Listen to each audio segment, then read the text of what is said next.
Hello hi everyone. ఈరోజు మనం చూస్తున్న రెసిపీ ఏంటంటే ముద్దపప్పు ఆవకాయ గీ రైస్ అనమాట. సమ్మర్లో మనకి ఆవకాయ ఉంటుంది కాబట్టి సమ్మర్ స్పెషల్ అనుకోవచ్చు. చాలా ఎమ్మీగా టేస్టీగా ఉంటుంది.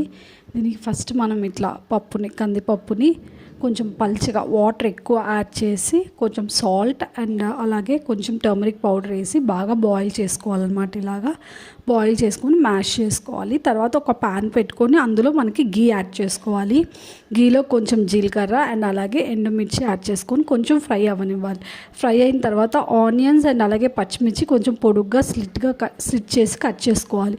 అవి కూడా యాడ్ చేసుకొని బాగా ఫ్రై చేసుకోవాలి. అరోమా చాలా బాగుంటుంది అనమాట గీలో మనం ఫ్రై చేస్తున్నాం కాబట్టి.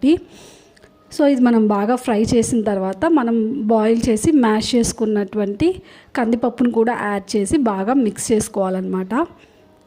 దీంట్లో మనం ఆవకాయ పచ్చడి యాడ్ చేసుకోవచ్చు. కొన్ని ప్లేసెస్లో మాగాయ పచ్చడి అంటారు. ఏదైనా మనం యాడ్ చేసుకోవచ్చు అనమాట. నేను ఇక్కడ ఆవకాయ పచ్చడి యాడ్ చేస్తున్నాను. మనకి ఎంత క్వాంటిటీ ఎంత స్పైస్ కావాలనుకుంటే అంత యాడ్ చేసుకొని దీంట్లో బాగా మిక్స్ చేసుకోవాలన్నమాట. అలాగే ఒక పక్కన మనం రైస్ని బాయిల్ చేసి పెట్టుకోవాలి. చాలా టేస్టీగా ఉంటుందన్నమాట. చూసారు కదా, అలా కొంచెం ఫ్రై అయిన తర్వాత మనం రైస్ని యాడ్ చేసుకొని బాగా మిక్స్ చేసుకోవాలి. మిక్స్ చేసుకొని కొంచెం కొత్తిమీరతో గార్నిష్ చేసుకొని ఇంకా కొంచెం గీ యాడ్ చేసుకుంటే అంతే, ముద్దపప్పు ఆవకాయ గీ రైస్ రెడీ అయిపోయింది. మీరు అనుకోవచ్చు నార్మల్ రైస్లో కూడా పప్పు అవి యాడ్ చేసుకుంటే కామన్ కదా అని.